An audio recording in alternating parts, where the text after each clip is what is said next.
ਤਾਂ ਮੈਨੂੰ ਅਸਤੀਫਾ ਦੇਣ ਦਾ ਕੋਈ ਨਹੀਂ, ਮੇਰਾ ਅਸਤੀਫਾ ਤਾਂ ਆ ਪਿਆ, ਜਦੋਂ ਮਰਜ਼ੀ ਕੱਢ ਕੇ ਲੈ ਜਾਣਾ। I am not bothered about ਅਸਤੀਫਾਸ। ਜਿਸ ਤਰੀਕੇ ਨਾਲ ਵਿਤਕਰੇ ਇਹਨਾਂ ਨੇ ਕੀਤੇ ਨੇ, ਜਿਸ ਤਰੀਕੇ ਨਾਲ ਗਰੀਬਾਂ ਦਾ ਪੇਟ ਤੇ ਤੁਸੀਂ ਲੱਤ ਮਾਰਿਓ, ਅਮਰਿੰਦਰ ਸਿੰਘ ਉਹਦੇ ਸਾਹਮਣੇ ਸਿਰ ਨਹੀਂ ਝੁਕਾਊਗਾ। Thank you so much. I would like the prime minister to tell me ਇਨਸਾਫ।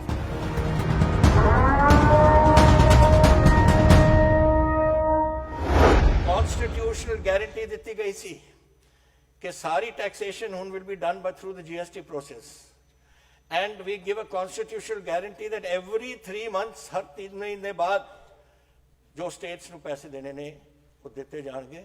9,500 ਕਰੋੜ ਸਾਨੂੰ ਡਿਊ ਹੈ। where are the constitutional guarantees? ਤੁਸੀਂ ਪਾਵਰ ਸਾਥੋਂ ਲੈ ਜਾਂਦੇ ਹੋ, ਫਿਰ ਤੁਸੀਂ ਉਹਨੂੰ ਇੰਪਲੀਮੈਂਟ ਨਹੀਂ ਕਰਦੇ।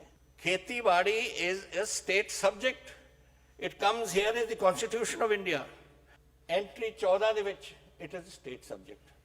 तो एंट्री 14 ਨੂੰ ਇਹਨਾਂ ਨੇ ਇਗਨੋਰ ਕਰਤਾ, ਔਰ 28 ਜਿਹੜਾ ਮਾਰਕੀਟਾਂ ਨੂੰ ਰੱਖਦਾ ਹੈ ਉਹ ਵੀ ਰੱਦ ਕਰਤਾ। ਇਹਨਾਂ ਨੇ ਆਰਟੀਕਲ ਸੈਕਸ਼ਨ 33 ਦੇ ਵਿੱਚ ਲੈ ਲਿਆ। 33 means trade is agriculture a trade.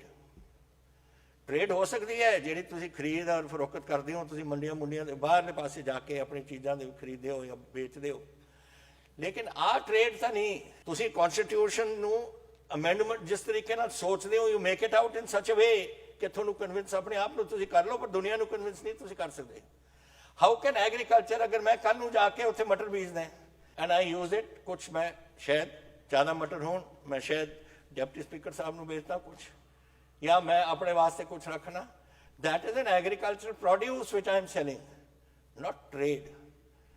तो ये ट्रेड ਨੂੰ under section 33 how they have brought it, ਮੈਂ ਤਾਂ ਇਹ ਨਹੀਂ ਸਮਝ ਆਉਂਦੀ। ਪਹਿਲਾਂ ਤਾਂ ਐਕਸਪਲੇਨ ਕਰਨ। ਜਦੋਂ ਲੋੜ ਸੀ ਕਿ ਬਹਿਸ ਕਰੋ, ਪਾਰਲੀਮੈਂਟ ਦੇ ਵਿੱਚ ਬਹਿਸ ਨਹੀਂ ਕਰਾਈ। ਵਾਈ ਡਿਡਨਟ ਯੂ ਬਹਿਸ ਕਿਉਂ ਨਹੀਂ ਕਰਾਈ? ਬਹਿਸ ਕਰਾਉਂਦੇ ਔਰ ਦੱਸਦੇ ਕਿ ਕਿਉਂ ਸੈਕਸ਼ਨ 33 ਦੇ ਅੰਡਰ ਆਇਆ। ਬਟ ਉਹ ਬਹਿਸ, ਉਹਨਾਂ ਨੂੰ ਪਤਾ ਸੀ ਕਿ ਬਹਿਸ ਦੇ ਵਾਸਤੇ they have no legs to stand on. ਕੀ ਕਹਿਣਗੇ ਉੱਥੇ?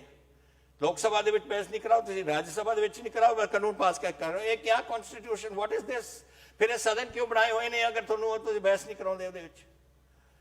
ਆਈ ਫਾਈਂਡ ਦਿਸ ਵੈਰੀ ਸਟ੍ਰੇਂਜ। ਔਰ ਮੈਨੂੰ ਇਹ ਨਹੀਂ ਸਮਝ ਆਉਂਦੀ ਇਹਨਾਂ ਨੂੰ ਕਿ ਗਵਰਨਮੈਂਟ ਆਫ ਇੰਡੀਆ ਦੀ ਕੀ ਸੋਚ ਹੈ ਔਰ ਕੈਸੇ ਚੱਲਣਾ ਚਾਹੁੰਦੀ ਹੈ, ਔਰ ਇਹ ਬੀਜੇਪੀ ਪਾਰਟੀ ਦੀ ਕੀ ਸੋਚ ਹੈ।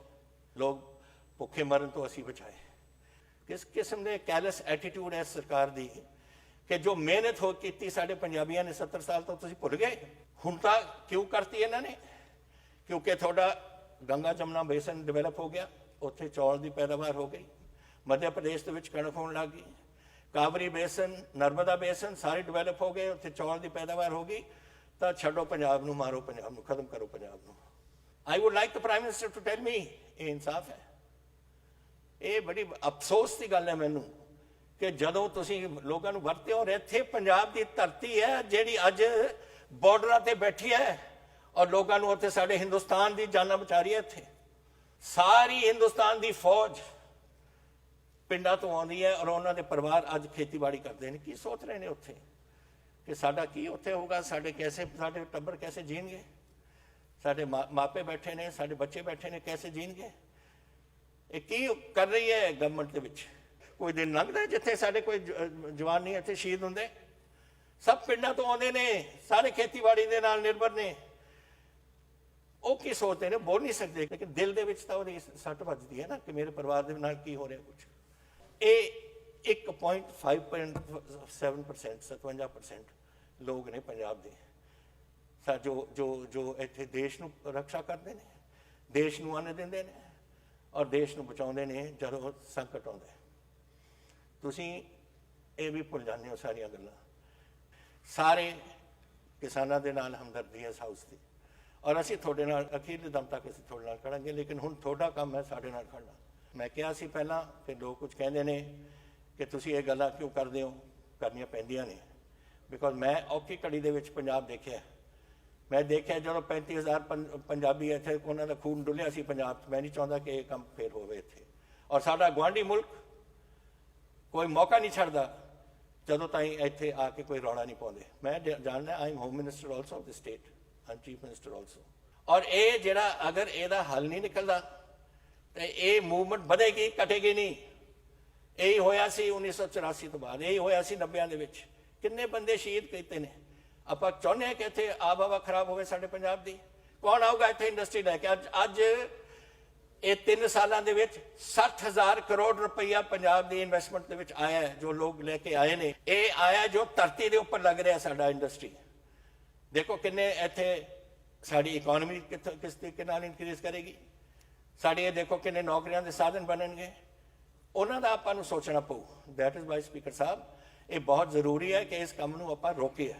ਅਸੀਂ ਕਿਸਾਨ 11,000 ਕਰੋੜ ਰੁਪਈਆ ਦਾ ਸਾਡਾ ਨੁਕਸਾਨ ਹੋਣਾ ਹੈ, ਔਰ ਸਾਡੀ ਮੰਡੀ ਬੋਰਡ ਹੈ, ਉਹਦਾ 4 ਤੋਂ ਲੈ ਕੇ 5,000 ਕਰੋੜ ਦਾ ਨੁਕਸਾਨ ਹੈ। ਔਰ ਮੰਡੀ ਬੋਰਡ ਬਗੈਰ ਪਿੰਡਾਂ ਦੀ ਡਿਵੈਲਪਮੈਂਟ ਨਹੀਂ ਹੋਣੀ, ਨਾ ਤੁਹਾਡੇ ਲਿੰਕ ਰੋਡ ਬਣ ਰਹੇ ਨੇ, ਨਾ ਪਿੰਡਾਂ ਦੀ ਡਿਵੈਲਪਮੈਂਟ ਹੋਣੀ ਹੈ। ਫਿਰ ਕੈਸੇ ਚੱਲੂਗਾ ਸਾਡਾ ਪੰਜਾਬ? ਹੁਣ commission of agriculture cost and prices ਨੇ ਕਿਹਾ ਹੈ ਕਿ ਫਰਟੀਲਾਈਜ਼ਰ ਨੂੰ ਹੁਣ ਆਪਾਂ ਜਿਹੜੀ ਸਬਸਿਡੀ ਦਿੰਦੇ ਹਾਂ ਉਹ ਕੱਟ ਕੇ ਹਰ ਕਿਸਾਨ ਨੂੰ ਹਰ ਫਸਲ ਵਾਸਤੇ 2,500 ਰੁਪਈਆ ਦੇ ਦਿਓ। 2,500 ਰੁਪਈਏ ਨਾਲ ਪੂਰੀ ਫਸਲ ਦੀ ਆ ਜੂਗੀ। Out of a total annual fertiliser subsidy of 80,000 crore, 80,000 crore ਹੈ ਪੂਰੇ ਦੇਸ਼ ਦੀ ਫਰਟੀਲਾਈਜ਼ਰ ਸਬਸਿਡੀ, ਉਹਦੇ ਵਿੱਚੋਂ ਪੰਜਾਬ ਦੀ 5,000 ਕਰੋੜ। ਪੰਜਾਬ ਦੀ ਇੰਟਾਈਟਲਮੈਂਟ ਇਸ 'ਚ ਇਹ ਹੁਣ ਉਸ ਹਿਸਾਬ ਨਾਲ ਕੱਟ ਕੇ 800 ਕਰੋੜ ਰਹਿ ਜਾਣੀ ਹੈ, which is 4,000 crore loss to the Punjab farmer. It will increase the cost of cultivation by 4,000 rupees per acre. Now, ਇਹ ਹਾਲੇ ਲੋਕਾਂ ਦੇ ਮਨ 'ਚ ਆਈਆਂ ਨਹੀਂ ਗੱਲਾਂ, ਪਰ ਇਹ ਆਉਣੀਆਂ ਨੇ, ਔਰ ਇਹ ਸਾਡਾ ਕੰਮ ਇਸ ਸਦਨ ਦਾ ਹੈ, ਇਹਦਾ ਸਾਹਮਣਾ ਕਰੀਏ ਅਸੀਂ। ਮੈਂ ਤੁਹਾਨੂੰ ਇਹ ਗੱਲ ਇਸ ਹਾਊਸ ਨੂੰ ਬੇਨਤੀ ਕਰਨਾ ਚਾਹੁੰਦਾ ਸਪੀਕਰ ਸਾਹਿਬ ਕਿ ਇਹ ਇੱਕ ਸਮੇਂ ਆ ਗਿਆ, ਪੰਜਾਬ ਨੂੰ ਇਕੱਠਾ ਹੋਣਾ ਪਊ ਔਰ ਆਪਣੇ ਕਿਸਾਨੀ ਨਾਲ ਖੜਨਾ ਪਊ। ਅਸੀਂ ਖੜੇ ਹਾਂ, ਮੈਨੂੰ ਪਤਾ ਹੈ ਇਹ ਹਾਊਸ ਵੀ ਖੜਾ ਹੈ ਉਹਨਾਂ ਦੇ ਨਾਲ। ਆਪਾਂ ਕਾਨੂੰਨ ਕੀਤਾ ਹੈ, we have to face it. Centre ਨਹੀਂ ਇਹਨੂੰ ਪਸੰਦ ਕਰੇਗੀ, ਨਾ ਕਰੇ। ਇੱਥੋਂ ਗਵਰਨਰ ਸਾਹਿਬ ਦੇਣਗੇ ਪਰਮਿਸ਼ਨ, ਪਤਾ ਨਹੀਂ ਦੇਣਗੇ ਜਾਂ ਨਹੀਂ ਦੇਣਗੇ, ਨਾ ਦੇਣ। ਫਿਰ ਇਹਨੇ ਜਾਣਾ ਪਾਰਲੀਮੈਂਟ ਕੋਲ, ਪ੍ਰੈਜ਼ੀਡੈਂਟ ਕੋਲ, ਰਾਸ਼ਟਰਪਤੀ ਜੀ ਦੇਣਗੇ ਜਾਂ ਨਹੀਂ ਦੇਣਗੇ, ਇਹ ਵੀ ਨਹੀਂ ਸਾਨੂੰ ਕਹਿ ਸਕਦਾ। ਲੇਕਿਨ ਅਸੀਂ ਵੀ ਵਿਲ ਫਾਈਟ ਦਿਸ। ਇਸ ਬੈਟਲ ਨੂੰ ਅਸੀਂ ਲੈ ਕੇ ਜਾਵਾਂਗੇ ਹਰ ਅਦਾਲਤ ਦੇ ਵਿੱਚ ਜਿੱਥੇ ਸਾਨੂੰ ਲੋੜ ਪਈ ਹੈ। ਇੱਕ ਗੱਲ ਮੈਂ ਆਪ ਦੇ ਰਾਹੀਂ ਦੱਸਣਾ ਚਾਹੁੰਦਾ ਇਸ ਹਾਊਸ ਨੂੰ। ਮੈਂ ਬਹੁਤ ਕੁਝ ਦੇਖਿਆ ਆਪਣੀ ਜ਼ਿੰਦਗੀ ਦੇ ਵਿੱਚ, 52 ਸਾਲ ਹੋ ਗਏ ਨੇ। ਜਦੋਂ ਬਲੂ ਸਟਾਰ ਹੋਇਆ ਸੀ ਉਦੋਂ ਮੈਂ ਅਸਤੀਫਾ ਦਿੱਤਾ ਪਾਰਲੀਮੈਂਟ 'ਚ। ਮੈਂ ਲੋਕ ਸਭਾ ਦੇ ਵਿੱਚ ਸੀ ਤੇ ਮੈਂ ਸਮਝਦਾ 2 ਚੀਜ਼ਾਂ ਹੁੰਦੀਆਂ ਨੇ ਜਿਹਦੇ ਨਾਲ ਆਬ ਹਵਾ ਕਿਸੇ ਦੇਸ਼ ਦੀ ਵਿਗੜ ਸਕਦੀ ਹੈ, ਕਿਸੇ ਸਰਕਾਰ ਦੀ ਵਿਗੜ ਸਕਦੀ ਹੈ ਔਰ ਦੇਸ਼ ਦੀ ਵਿਗੜ ਸਕਦੀ ਹੈ। ਇੱਕ ਧਾਰਮਿਕ ਟਕਰਾਓ, ਔਰ ਇੱਕ ਅਗਰ ਤੁਸੀਂ ਕਿਸੇ ਦੇ ਪੇਟ ਤੇ ਤੁਸੀਂ ਲੱਤ ਮਾਰੋ। ਅੱਜ ਪੇਟ ਤੇ ਲੱਤ ਮਾਰੀ ਜਾ ਰਹੀ ਹੈ। ਮੈਂ ਉਦੋਂ ਅਸਤੀਫਾ ਦਿੱਤਾ, ਫਿਰ ਬਰਨਾਲਾ ਸਰਕਾਰ ਦੇ ਵਿੱਚ ਮੈਂ ਸੀ ਐਗਰੀਕਲਚਰ ਔਰ ਦਿਹਾਤੀ ਵਿਕਾਸ ਦਾ ਵਜ਼ੀਰ, ਉਦੋਂ ਵੀ ਮੈਂ ਅਸਤੀਫਾ ਦਿੱਤਾ ਜਦੋਂ ਉਹਨਾਂ ਨੇ ਬਲੈਕ ਥੰਡਰ ਕੀਤਾ। ਤਾਂ ਮੈਨੂੰ ਅਸਤੀਫਾ ਦੇਣ ਦਾ ਕੋਈ ਨਹੀਂ, ਮੇਰਾ ਅਸਤੀਫਾ ਤਾਂ ਆ ਪਿਆ, ਜਦੋਂ ਮਰਜ਼ੀ ਕੱਢ ਕੇ ਲੈ ਜਾਣਾ। I am not bothered about ਅਸਤੀਫਾਸ। ਮੈਂ ਆਪਣੇ ਵਾਸਤੇ, ਮੈਨੂੰ ਕੱਢਣਾ ਚਾਹੁੰਦੇ ਨੇ ਮੈਨੂੰ ਕੱਢ ਦੇਣ, ਮੈਨੂੰ ਕੋਈ ਪਰਵਾਹ ਨਹੀਂ। ਮੇਰੀ ਸਰਕਾਰ ਡਿਸਮਿਸ ਕਰ ਦੇਣ। I have no problem. ਅਸੀਂ ਲੋਕਾਂ ਦੀ ਕਚਹਿਰੀ ਜਾਵਾਂਗੇ, ਫਿਰ ਅਗਰ ਸਾਨੂੰ ਕੱਢਣਾ ਹੈ ਕੱਢ ਦੇਣ, ਸਾਨੂੰ ਕੋਈ ਪ੍ਰੋਬਲਮ ਨਹੀਂ। ਲੇਕਿਨ ਬੇਇਨਸਾਫੀ ਜੋ ਹੋਈ ਹੈ ਸਾਡੇ ਕਿਸਾਨਾਂ ਨਾਲ, ਜਿਸ ਤਰੀਕੇ ਨਾਲ ਵਿਤਕਰੇ ਇਹਨਾਂ ਨੇ ਕੀਤੇ ਨੇ, ਜਿਸ ਤਰੀਕੇ ਨਾਲ ਗਰੀਬਾਂ ਦਾ ਪੇਟ ਤੇ ਤੁਸੀਂ ਲੱਤ ਮਾਰਿਓ, ਅਮਰਿੰਦਰ ਸਿੰਘ ਉਹਦੇ ਸਾਹਮਣੇ ਸਿਰ ਨਹੀਂ ਝੁਕਾਊਗਾ। Thank you speaker Sahib.